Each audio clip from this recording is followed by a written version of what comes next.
Good day, and welcome to the Blackstone First Quarter 2025 Investor Call. Today's call is being recorded. At this time, all participants are in a listen-only mode. If you require operator assistance at any time, please press *0. If you'd like to ask a question, please signal by pressing *1 on your telephone keypad. If you're using a speakerphone, please make sure your mute function is turned off to allow your signal to reach our equipment. At this time, I'd like to turn the call over to Weston Tucker, Head of Shareholder Relations. Please go ahead. Thank you, Katie, and good morning, and welcome to Blackstone's First Quarter Conference Call. Joining today are Steve Schwarzman, Chairman and CEO, John Gray, President and Chief Operating Officer, and Michael Chae, Vice Chairman and Chief Financial Officer. Earlier this morning, we issued a press release and slide presentation, which are available on our website. We expect to file our 10-Q report in a few weeks. I'd like to remind you that today's call may include forward-looking statements, which are uncertain and may differ from actual results materially. We do not undertake any duty to update these statements. For a discussion of some of the factors that could affect results, please see the Risk Factors section of our 10-K. We'll also refer to non-GAAP measures, and you'll find reconciliations in the press release on the shareholders page of our website. Also note that nothing on this call constitutes an offer to sell or a solicitation of an offer to purchase an interest in any Blackstone fund. This audiocast is copyrighted material of Blackstone and may not be duplicated without consent. Quickly on results, we reported GAAP net income for the quarter of $1.2 billion. Distributable earnings were $1.4 billion, or $1.09 per common share, and we declared a dividend of 93 cents per common share, which will be paid to holders of record as of April 28th. With that, I'll now turn the call over to Steve. Good morning, and thank you for joining our call, and thank you, Weston. Blackstone reported strong first quarter results, with distributable earnings up 11% year over year to $1.4 billion, as Weston mentioned. Fee-related earnings grew 9% and represented one of the best quarters in our history. We raised $62 billion of inflows in Q1, the highest level in 3 years, and approximately $200 billion over the last 12 months, reflecting broad-based momentum across the institutional, insurance, and private wealth channels.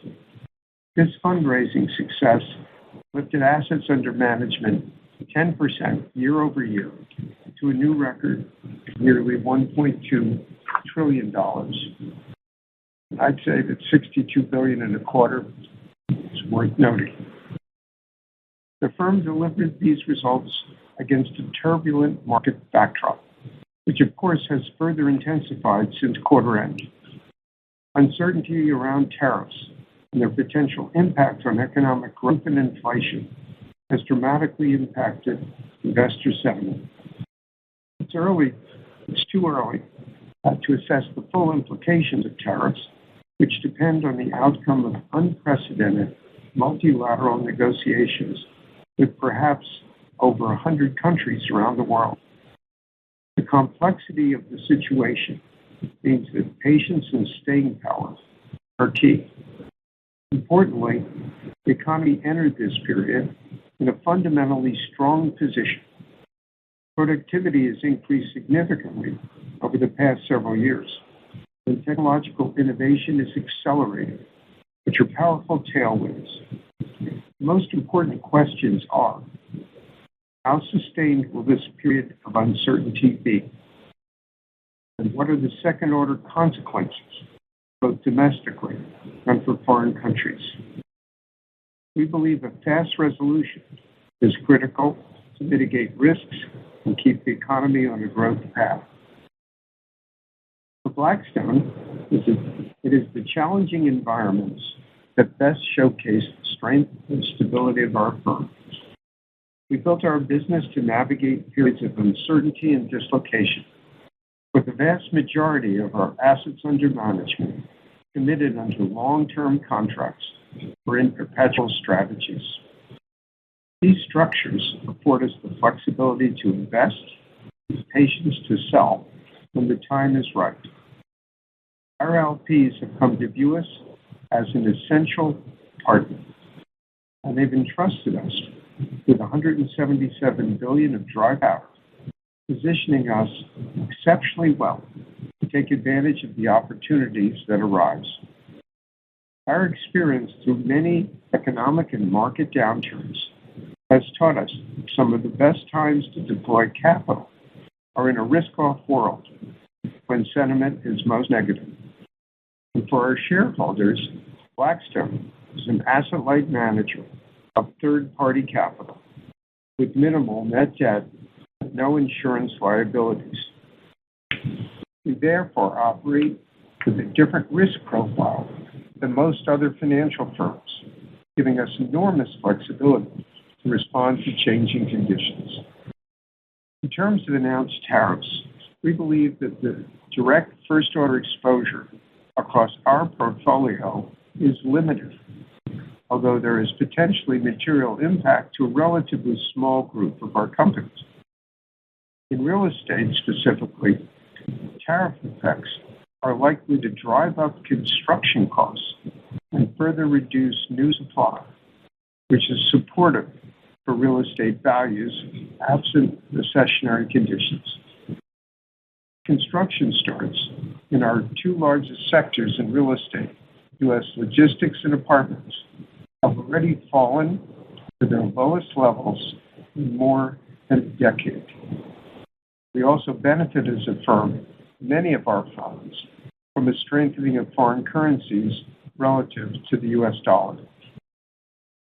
With respect to new investments, we will look to take advantage of this moment to capture value for our LPs. We continue to lean into areas where we have high conviction. We've invested $36 billion in the first quarter and committed $13 billion to new deals concentrated in areas benefiting from long-term secular tailwinds. We're creating the foundation for future value in what we believe is a favorable time. More volatile markets do mean we are less likely to sell in the near term, although that can change if conditions improve.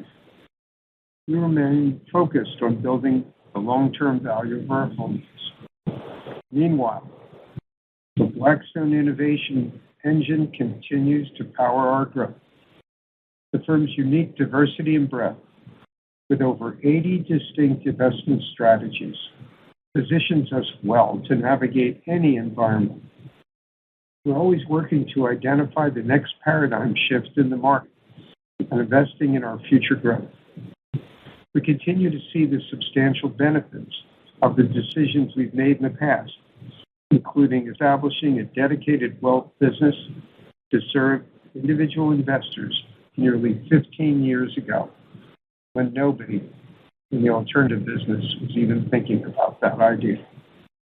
Today, we manage over $270 billion in the private wealth channel, comprising nearly a quarter of the firm's total AUM, which we believe is multiples of the size of our next largest peer. Our vision in this area from the beginning was to provide individuals the same access to private market solutions that many institutions have enjoyed for decades. This week, we announced a significant development in our mission to democratize private markets, a strategic alliance with Wellington and Vanguard, two exceptional leaders in liquid asset management. We plan to draw on the tremendous capabilities of our respective firms to collaborate on integrated public-private investment solutions.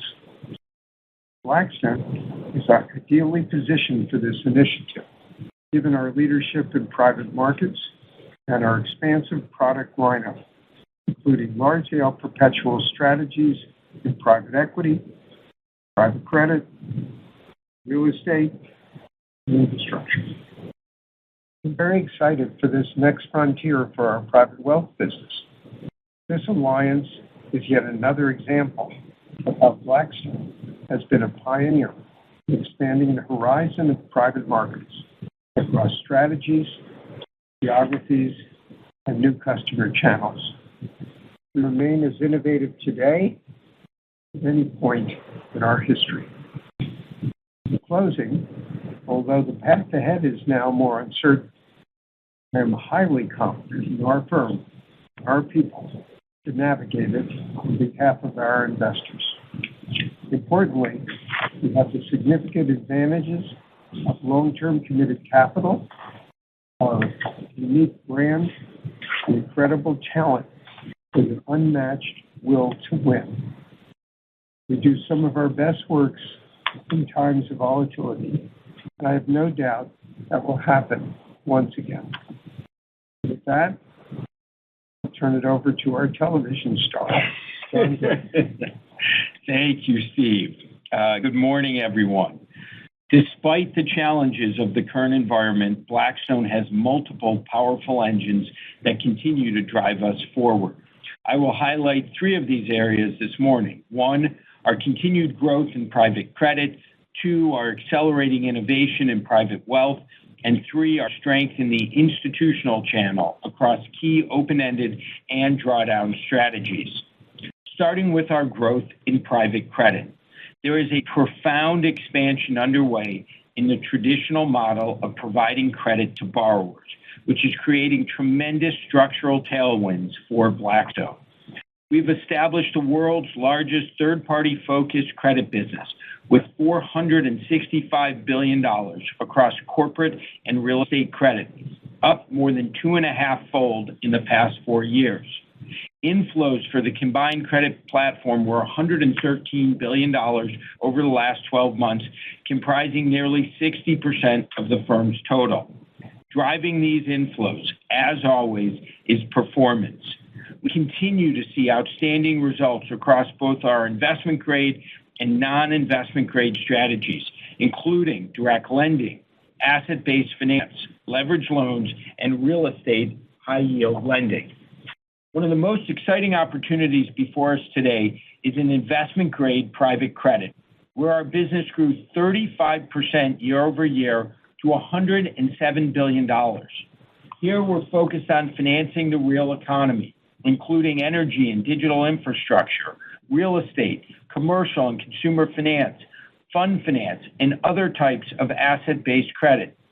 Blackstone's scale and reach in these areas across both debt and equity position us extremely well. We've also established numerous contractual relationships and forward flow agreements with banks and other originators, and we expect to do more. In addition, one of the most significant areas of opportunity emerging is with large investment-grade rated corporates who are looking for customized capital solutions. 2 weeks ago, we announced a $5 billion solution for leading Canadian telecom company Rogers, alongside the country's preeminent pension plans, backed by a minority interest in Rogers' wireless network infrastructure. This follows a $3.5 billion solution we designed for natural gas producer EQT Corp in the fourth quarter with respect to their pipeline infrastructure. In both cases, we leveraged the expansive breadth of our credit platform to create something bespoke for our partner without taking on any balance sheet exposure at Blackstone. For our clients, these transactions represent yet another avenue to access high-quality, directly originated investments. Since the start of last year, we placed or originated $55 billion of credits, rated A- on average, for our private investment-grade focused clients, which generated nearly 200 basis points of excess spread over comparably rated liquid credits. This activity has been mostly on behalf of insurers, although pensions and other limited partners are starting to explore moving a portion of their liquid fixed income assets to private IG credit. We believe the potential here is enormous. Meanwhile, in the insurance channel specifically, we continue to see strong traction with our open architecture multi-client model.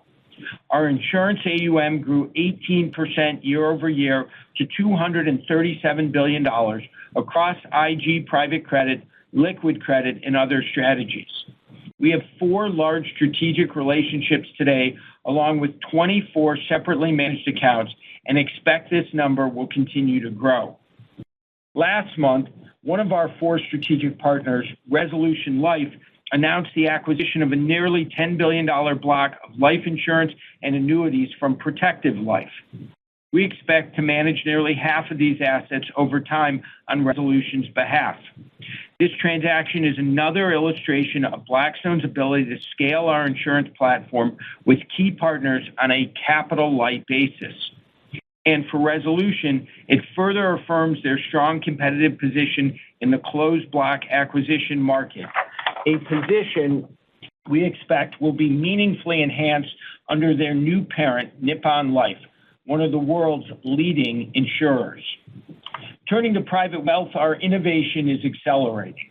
Blackstone has built the largest private wealth alternative platform in the world, as Steve noted, with over $270 billion of AUM.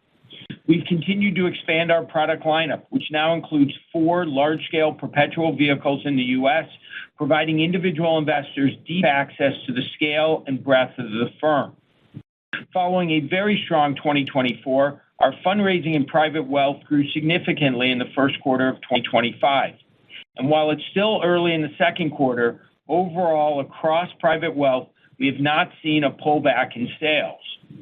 We raised $11 billion in the channel in the first quarter, up nearly 40% year over year to the highest level in nearly 3 years.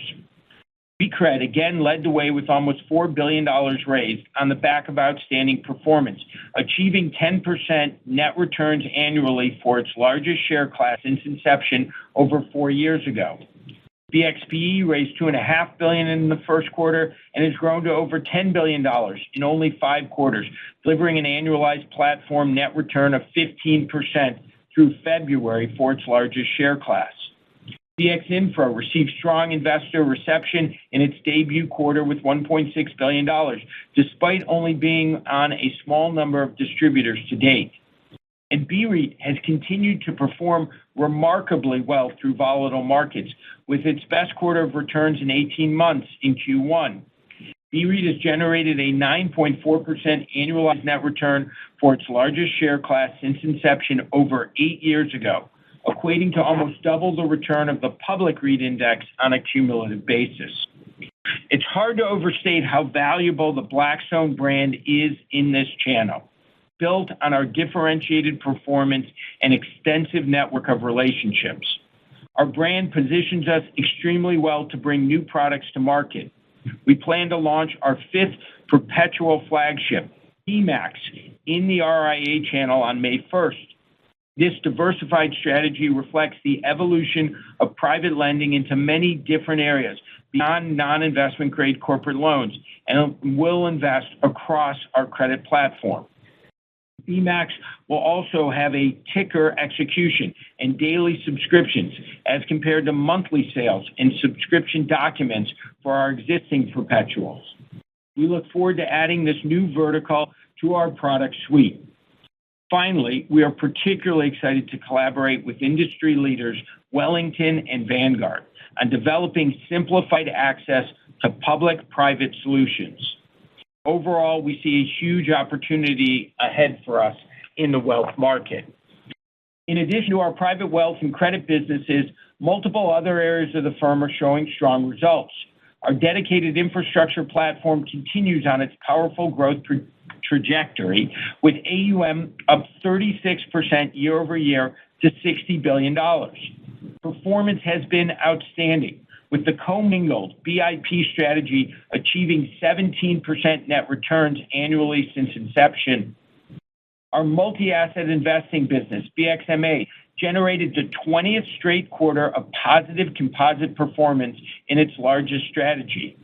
These returns drove BXMA's fastest growth in over 6 years, with AUM of 12% year over year to $88 billion. In our drawdown fund area, we raised significant capital in the first quarter.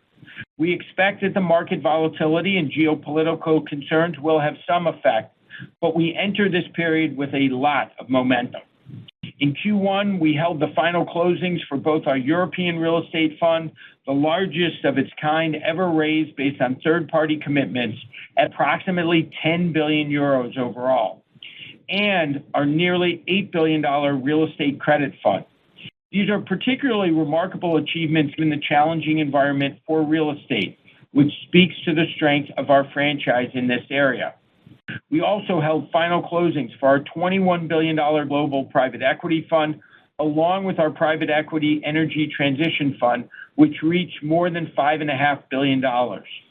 We held a first close of $4.4 billion for our new private equity Asia flagship, for which we're targeting a substantially larger size than the prior $6 billion vintage. Other strategies we're raising or expect to begin soon include private equity secondaries, life sciences, opportunistic credit, infrastructure secondaries, GP stakes, and tactical opportunities. Despite high levels of market uncertainty, we move forward with the strength of our brand and the confidence of our limited partners.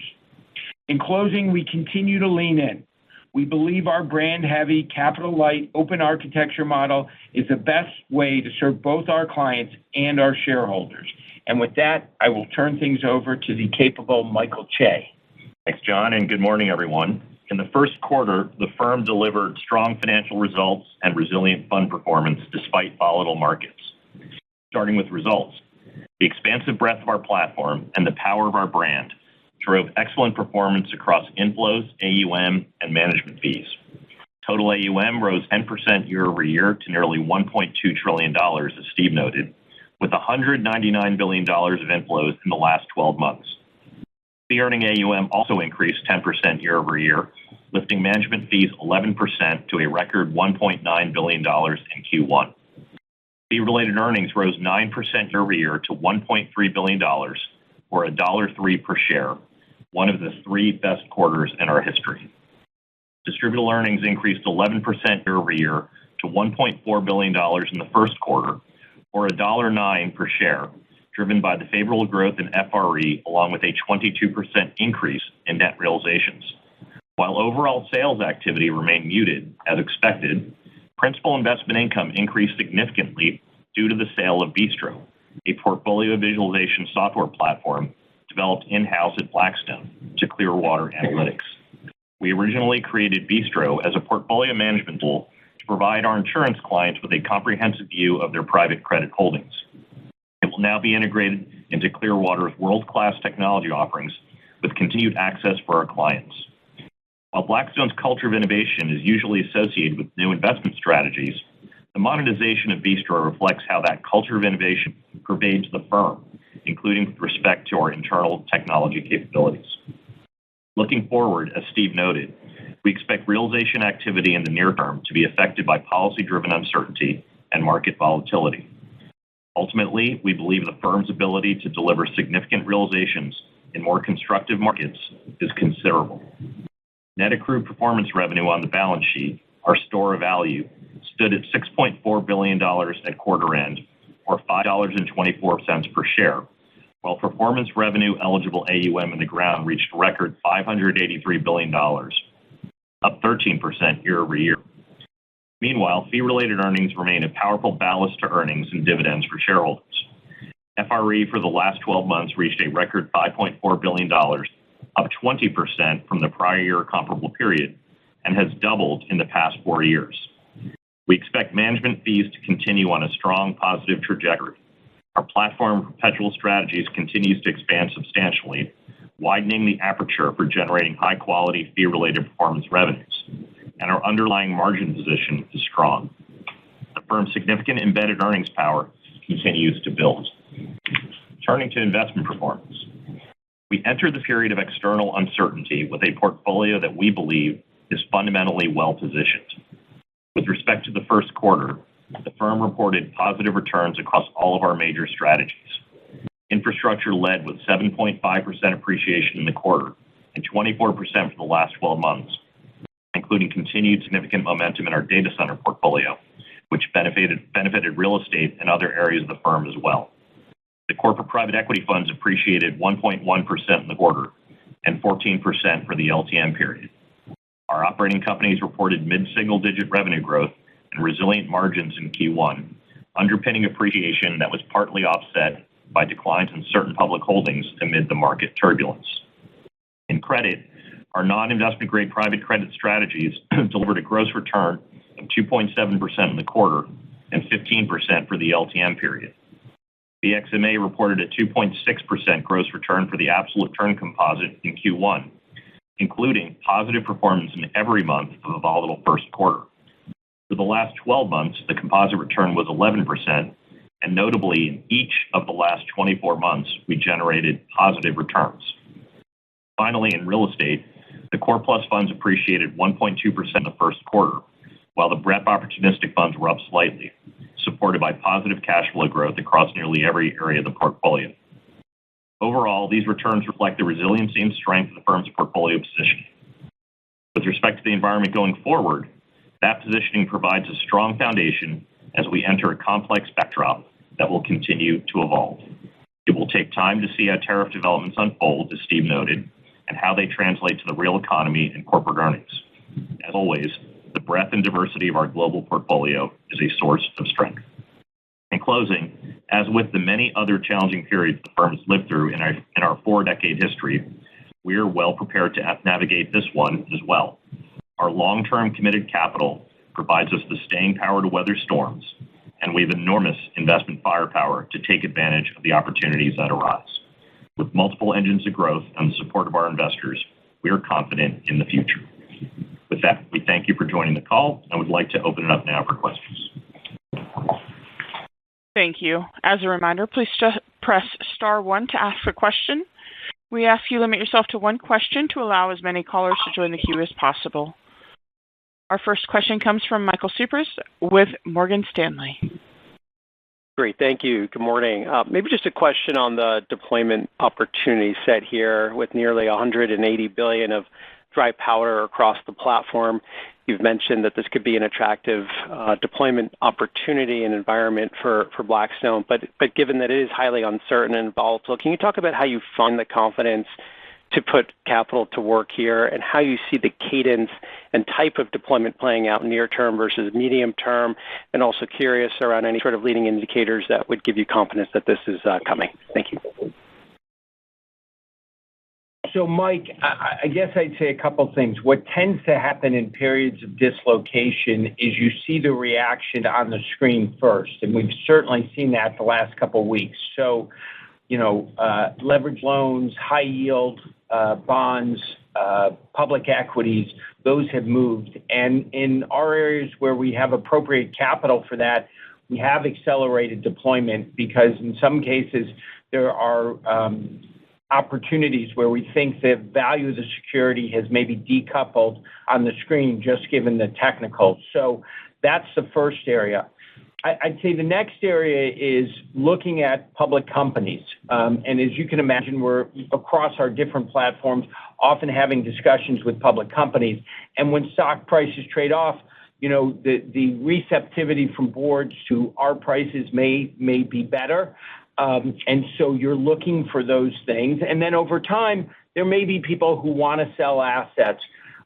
There does overall tend to be a bit of slowness, as you know, in these periods. But this can change pretty significantly. We saw this in 2020 where the year started off with no transaction activity, and by Q4, things had turned. And in this case, given how fluid the tariffs are, you could have a shift in sentiment. But I'd say for us, having $177 billion of dry powder and some real long-term conviction in the sectors we like, digital infrastructure, energy and power, life sciences, alternatives, the recovery in commercial real estate, what's happening in India and Japan, we're going to see this as an opportunity to put out more capital. So it will take a little bit of time, but in terms of seed planting, this is certainly a better environment.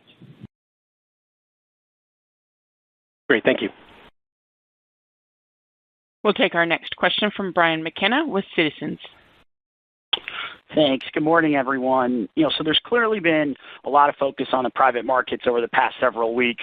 I think it would be helpful, to get your perspective on why private market solutions work so well in any and all environments, some of the underlying characteristics of the business that allow you to be offensive when others are pulling back.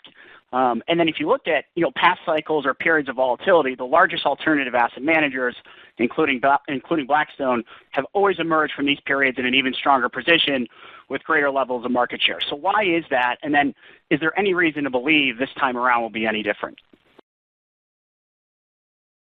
No.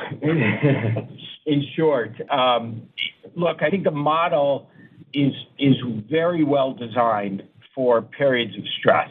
It starts with us at the top, of course, running a business with, almost no net debt at all, no insurance liabilities, so that we can weather a storm. It then goes to the fact that for most of our vehicles, we have the capital. We have $177 billion of dry powder. So when the dislocation occurs, we're not pro-cyclical. We can do the opposite of what's happening in markets, and that allows you to generate excess returns. You want to be able to lean in when the prices come down. And the problem is on just flow-related businesses, so often you don't have the money at the moment you most want it. And I think that's very important. I also think the long-term nature of our investing, what we do with our companies in private equity, where we buy a business, we intervene in this business, we add value, we work with the management teams. Those things are always positive, I believe, to the outcomes of the company. And that, in good weather, bad weather, that proves to be the case. Also on the sales side, because we have these long duration vehicles, we're not a forced seller. So we're not liquidating assets at the wrong moment. And then we take, as I mentioned in the last thing, a long-term approach.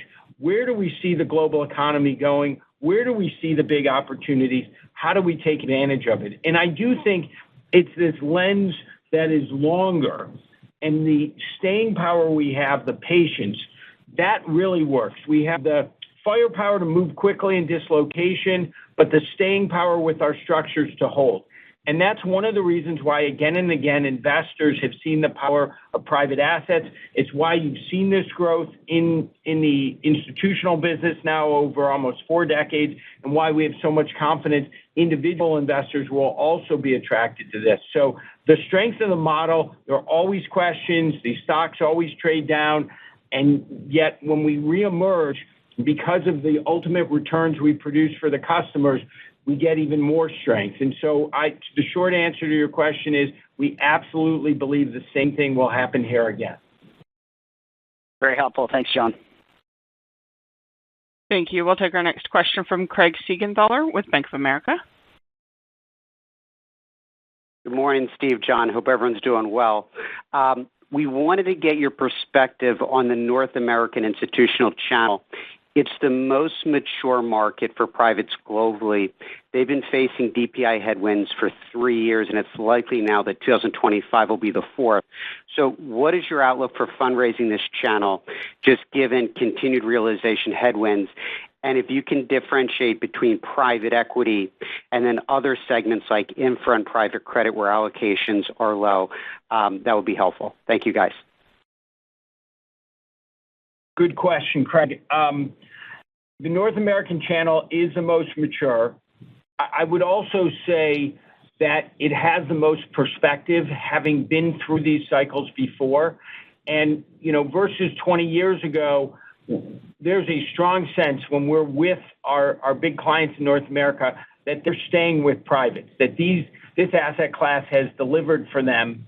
And yes, they may slow decision-making a little bit in this environment, or they may anticipate getting less back in the way of DPI, but they're long-term committed to the asset class, and I think that's very important.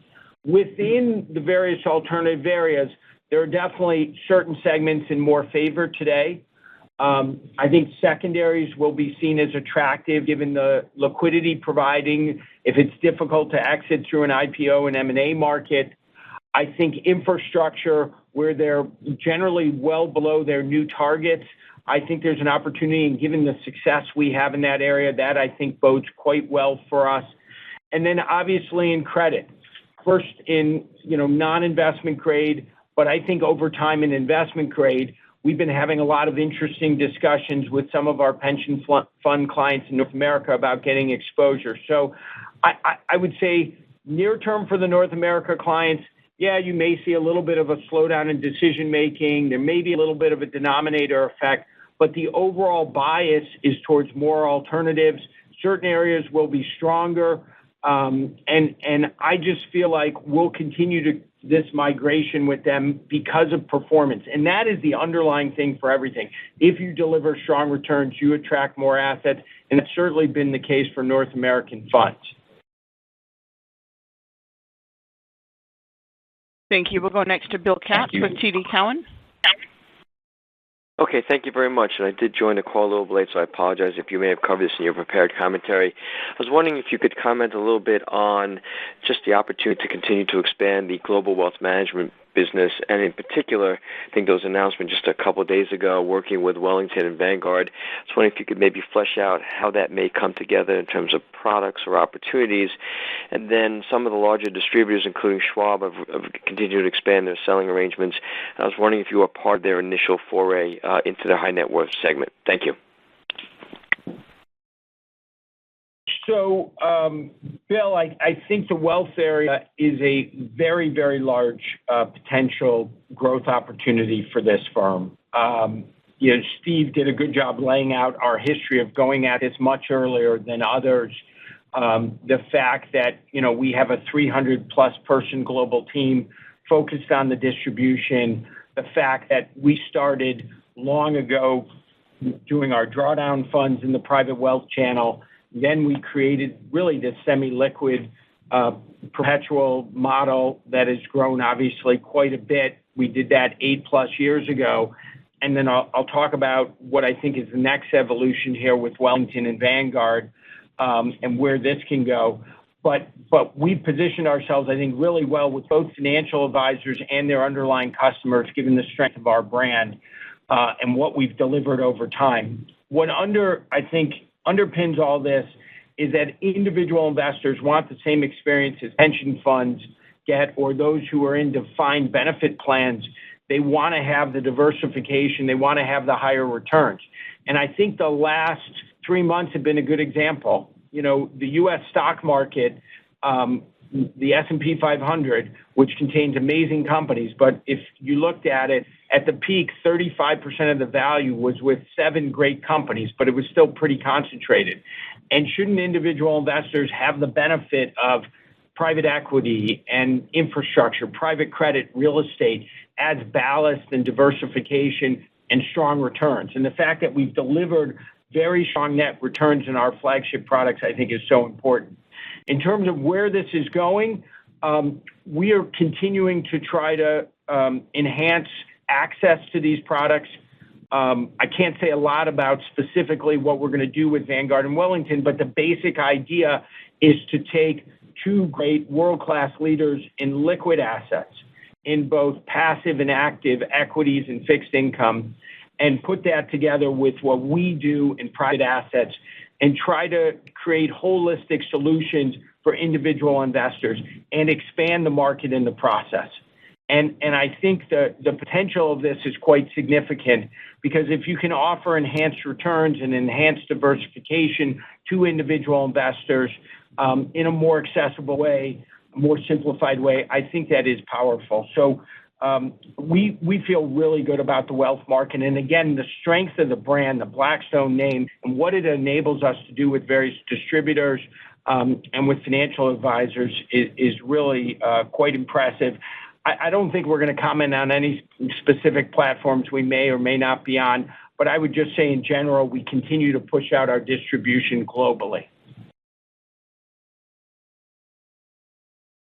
Thank you. We'll go next to Glenn Schorr with Evercore ISI. Hello, thanks. So you piqued my interest. In your comments, you said there's limited direct first-order tariff impact on your portfolio. I'm very curious on how you define that and how you assess it. And then, big picture, we don't see big high-yield maturity walls. We haven't seen a huge push-out in high-yield spreads. So those have been well-behaved. So I'm curious on what type of stresses you see out there and how specifically your direct lending business is holding up in the face of that. Thank you. So on the first question, Glenn, we're defining, sort of direct first-order impact is companies affected by costs in the supply chain. So those are businesses who are often manufacturers or retailers where this is really going to hit their margins, their profitability. And that is is not a large percentage. It's limited, as we said in our comments. But we do have to note, of course, that these second-order effects exist, one being what happens in the capital markets, the cost of capital, the ability to have realizations.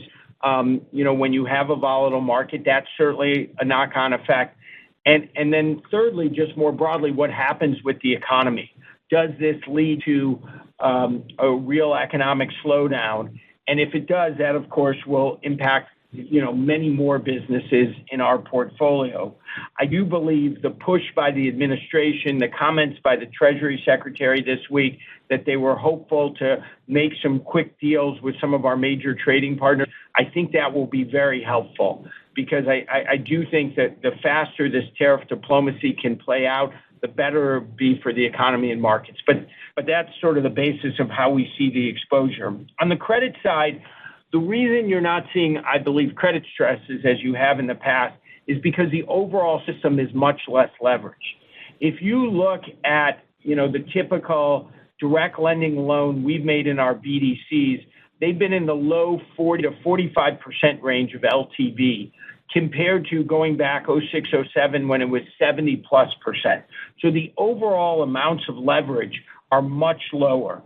And I also think today people are much more focused on capital intensity of businesses. They're looking at EBITDA minus CapEx. More cyclical businesses are less leveraged.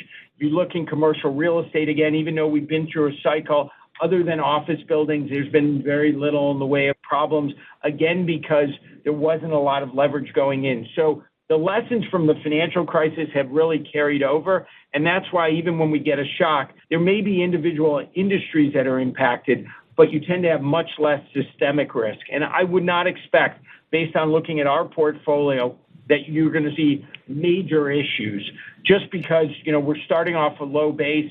Today, we're at 50 basis points of defaults across our non-investment grade credit portfolio. I expect that's definitely going to go up over time, but I don't think this is anything like what we saw, let's say, in the GFC, just because we go in with such much lower leverage. I also don't think we're going into that kind of economic environment. That was great. Thanks, John. We'll take our next question from Alex Blostein with Goldman Sachs. Hey, good morning, everybody. Thank you for the questions. Well, I was hoping we would double-click into the investment-grade opportunity, John, that you talked about in your prepared remarks.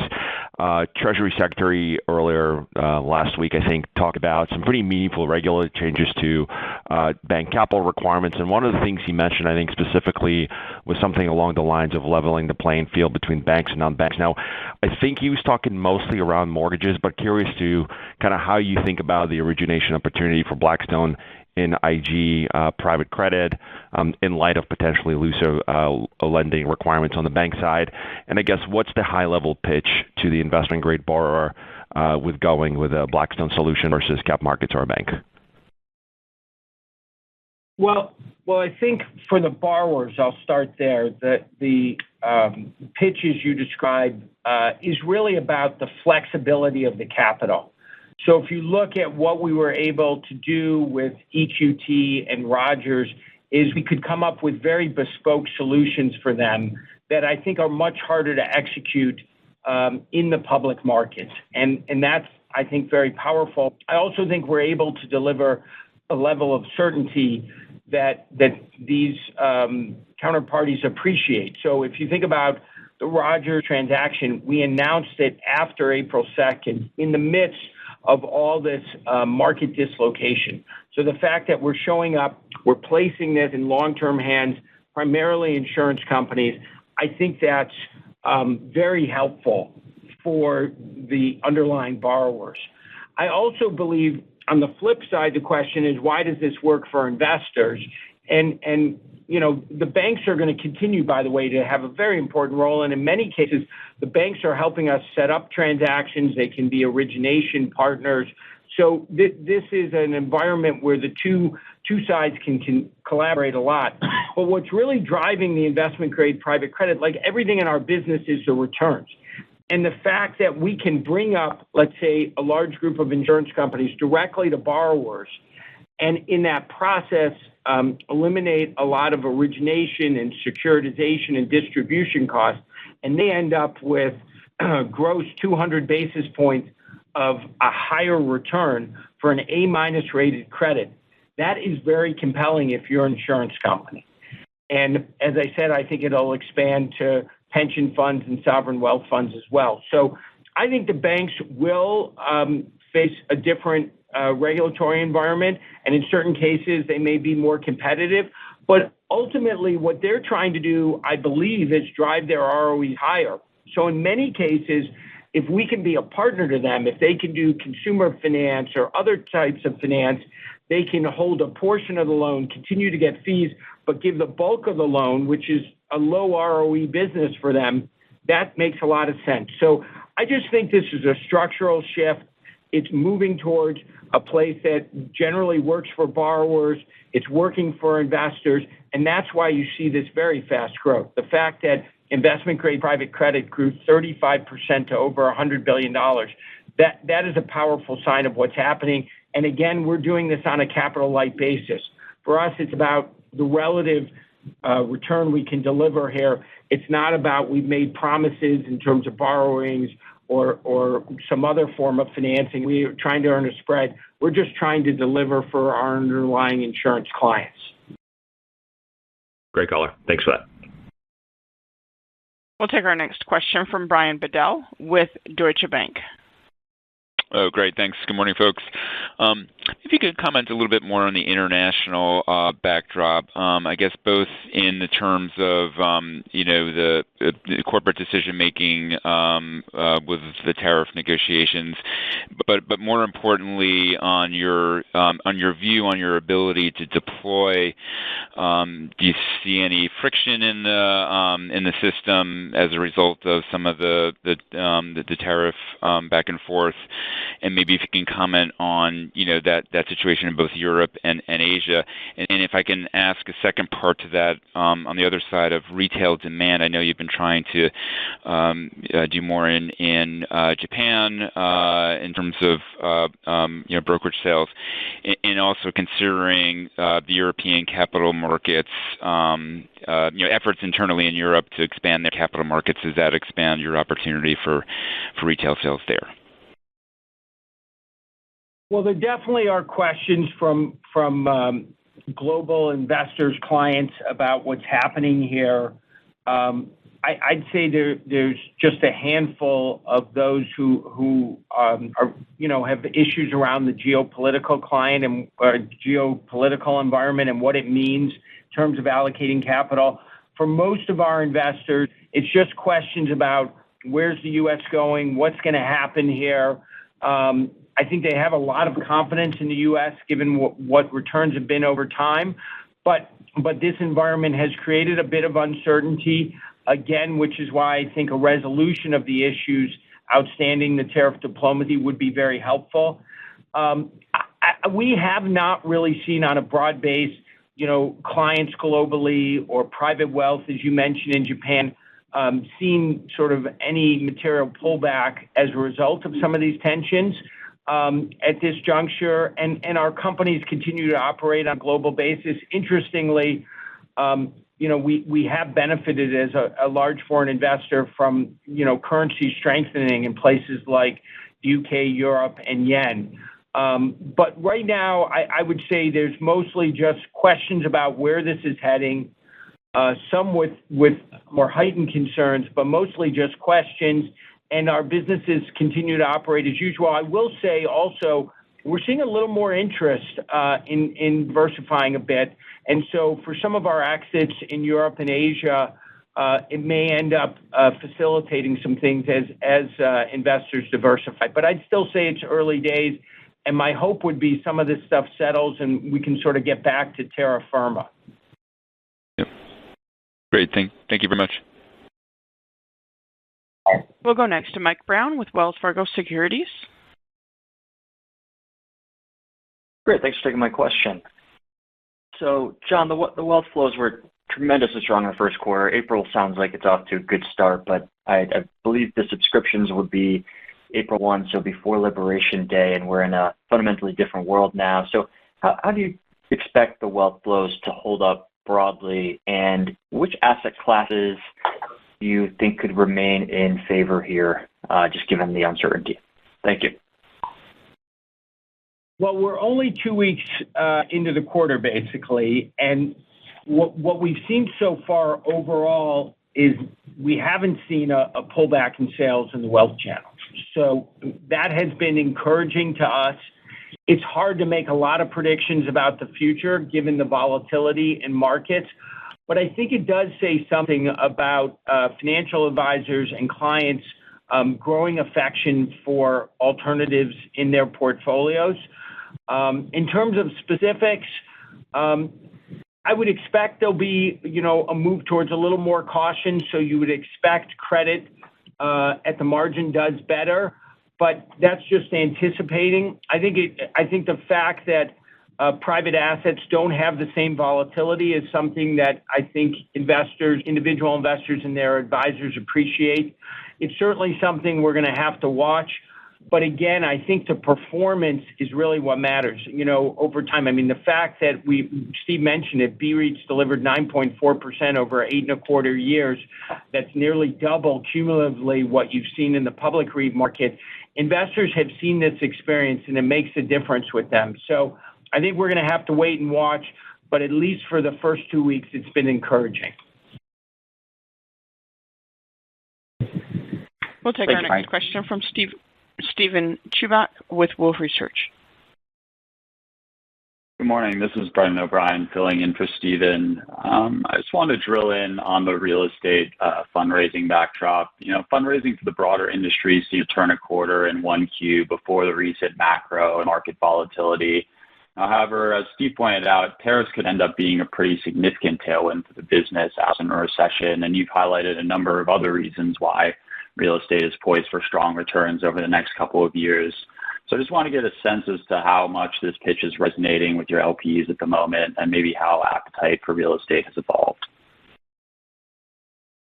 Well, look, we were able to raise a large European fund in a period of time when both Europe and real estate were out of favor, and similarly on the real estate credit side. So that was promising.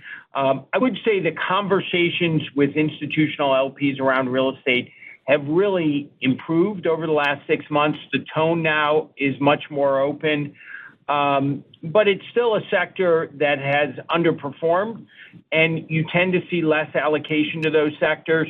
My gut is, this period of time may slow some of the movement towards real estate, but as this recovery begins to take hold, I think you'll see the capital flow back. We've seen this historically in the 90s after the financial crisis. I don't really expect this to be any different. This may just create a little bit of a speed bump here, but the underlying facts of a lack of new supply, cost of capital coming down, that's going to be the foundation for a recovery in real estate. And I think investors will want to go to it. They'll be a little more hesitant in open-ended funds, probably more biased towards drawdown funds and fresh capital. But as we get deeper and more positive performance, I think real estate will then start to get more traction. We're still in that sort of early recovery phase. We'll take our next question from Ben Budish with Barclays. Hi, good morning, and thank you for taking the question. I wanted to ask one for Mike, just on some of the financial targets for the year. Last quarter, you indicated Q1 management fees would grow 10% year over year. I was wondering if you could give us an update. I realize there's a lot of moving parts, wealth flows, realizations, what it means for fee-earning AUM, but just curious if there's anything else you can share in terms of your expectations for management fee growth through the rest of the year. And, along the same lines, I think you indicated stable margins year over year. I think this quarter shook out a little bit better than most expected, so curious if there's an update there as well. Thank you. Yeah, Ben, thanks. I'll just start with I think the picture is solid. Obviously, there are uncertainties in the world, but sort of underlying baseline of management fees, our margin position, sort of the broadening array of strategies eligible to earn fee-related performance revenues, that's a really positive picture over time. I'll just start on management fees, and it's probably worth clarification from relative to last quarter. Last quarter, we said a reasonable starting point for the year would be 10%, which was fourth quarter management fee growth rate. And by that, we meant quarter one. And that's exactly what we produced, 10%. In terms of the full year, we try to stay away from giving, as you know, specific guidance, but the key variables to think about remain in place and remain really the same as I talked about last quarter. We're going to see embedded in this, the fiscal year benefit, the full year benefit of having activated a number of flagships over the course of last year. As we talked about, we're now raising new drawdown funds, which will layer into management fees over time. As I mentioned, we're continuing to see expansion and broadening in perpetual strategies, significant sort of management fee growth from that broadening array, and also fee-related performance revenues, and then significant momentum in our credit insurance segment. So the exact growth rate for the full year will be a function of these variables, but I think underlying this is a very fundamental, stable picture. On margins, again, we were pleased with our performance in the quarter, results of healthy double-digit management fee growth, strong underlying cost position. As I said last quarter, there are a number of factors that could affect that this year. And so it's early in the year. We always guide you to look at the full year, and we would just reiterate margin stability as a guidepost, notwithstanding the overall uncertainties in the operating environment. All right. Thank you very much. We'll take our next question from Ken Worthington with J.P. Morgan. Hi, good morning. Thanks for taking the question. John, last year you referred to it being a golden moment for private credit. What is your assessment today? Are we still in that golden moment, or have we moved outside it? And you mentioned to a prior question, less leverage and less downside in the outlook. But what does a normalization in the credit outlook mean for the outlook for growth in private credit? So I guess I'd break it into two parts. The golden moment part was related to the fact that base rates were very elevated, spreads were quite elevated. You could earn equity-like returns, mid-teens returns, owning credit, senior credit. And some of that, of course, goes away as the Fed eased, 10 years come down, spreads have tightened, and so the returns you can earn are not as high on an absolute basis. But this really is more of a golden era when you think about the durable spread difference relative to liquid fixed income. And there you continue to see a meaningful premium, and you can see it in our performance in the quarter. You can see it in our various BDCs that are out there, that you're still able, because of this farm-to-table model, basically bringing the investors right up to the borrowers, you capture that incremental spread. That's not going away. And that started, of course, in direct lending, non-investment grade lending, and it's moving quickly to investment grade lending. And so I think that area of private investment grade lending is very early days. I think the non-investment grade will continue. And it just feels to me there are a lot of tailwinds. Tailwinds as banks think about optimizing their balance sheets. Companies look to these large bespoke corporate solutions. And we also have this reindustrialization happening, what's happening in data centers and what's happening in energy and power. Those things are going to demand a lot of credit, and it works really perfectly for private credit. And so I just see a lot of engines in this direction. The adoption from the clients, both insurance and pension funds, is accelerating.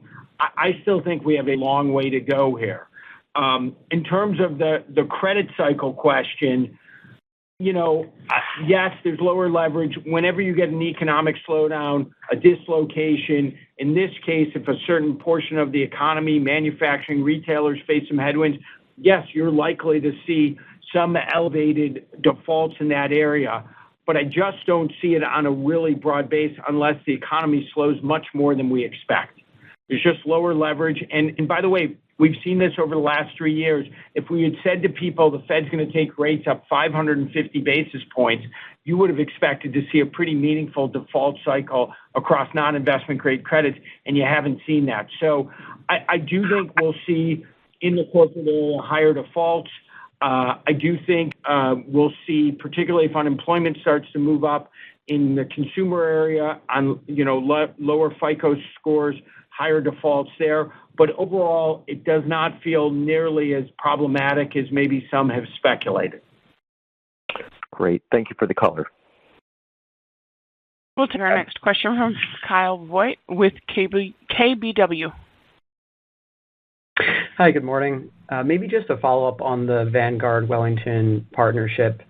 Vanguard obviously has a substantial presence in the 401k channel. So really just wanted to get your updated thoughts on how close the 401k opportunity could be. And with this partnership announced, how do you feel about Blackstone's current positioning to capitalize on that opportunity? Well, I think the 401k opportunity at scale is going to require some regulatory changes, and so we're going to have to wait and see when that occurs. But it seems very logical to us that opening up access to individual investors to the returns of private assets and the benefits of diversification makes a ton of sense. And so I would guess, I don't know when, but I would guess this is going to come, and it does feel like it'll be a large opportunity. I do think these two groups who we've created a strategic alliance with are excellent when it comes to liquid assets, both of them, both in fixed income and equities, and I think that offers a lot of potential. And of course, the fact that Blackstone has this slate of perpetual products at scale, and the 401k market is a scale market, and I think it'll be a brand-focused, high-standard market. I think that positions us extremely well. But I wouldn't want to comment much beyond that. That's great. Thank you. We'll take our next question from Patrick Davitt with Autonomous Research. Hey, good morning, everyone. I have a follow-up on the deployment question earlier. I think historically, one impediment, particularly for PE, has been that bank loan market seize up and delay managers' ability to step in quickly. So do you think that is still the case, or does private credit now having enough scale and dry powder to fill in that void and make it easier to step in quicker than in past drawdowns?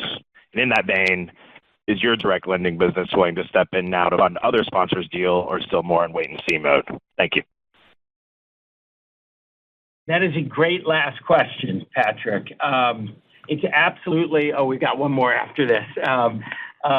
I was hoping to be done here, but anyway, I would say it's fundamentally different. As you know, in the past, when you'd have volatility in public markets, high yield spreads and leveraged loans would gap out, and that's exactly what's happened. As a result, banks logically would say, hey, look, the pricing now for loans 150 basis points wider, plus I need additional flex, and that, of course, would make doing transactions too punitive. Both the cost of capital would go up and often the availability would go down. This time, because of the size and importance of private credit, you've seen things continue to move. And so you've seen a number of deals announced, including several by us in our private credit area, where we financed. And the pricing in private credit has not really moved materially at this point. And I would expect that private credit will continue to be there. It'll be available to our private equity businesses to borrow money, and then we'll provide it to other private equity firms. And I do think that is really a substantive difference from the way the world worked in the past. I think it's an improvement because it allows the cost of capital to stay reasonable in periods of dislocation. It allows transaction activity to continue. And I think it's part of the reason the last few weeks you've seen a number of announcements in a different environment. You just would not have seen that. And I just add to put a fine point on that, Patrick, Michael, that part of the essential proposition of private credit and direct lending is to deliver certainty of cost of capital without flex and on rates and so forth. And I think that will be transformational for the ability of the private equity M&A market to continue to function even in time of uncertainty. Thank you. We'll take our final question from Crispin Love with Piper Sandler. Thank you. And sorry, John, not quite done yet, but hopefully this is the last one. How how would you characterize the capital markets environment today, just from your seat? Is the window shut on M&A and IPOs? Is it slightly open? And then what do you expect to drive a better or worse environment in the coming months? And can it change relatively quickly with a change in policy, or even with policy changes, could still be delays just as uncertainty looms? I think it can change very quickly with policy changes. There's just a lot of underlying momentum. There was, if you looked at our portfolio in the first quarter, if you looked at what was going on in M&A and IPOs, I think if we get back, as I said earlier, to terra firma, if this tariff diplomacy is resolved more quickly, I think you could see markets recover, and we've seen it in the past, and then you could see things open up again. I think I differentiate maybe different subsets of the capital markets. The IPO market, which is the most sensitive to market confidence and conditions, that right now is probably been the most impacted and needs a better dynamic.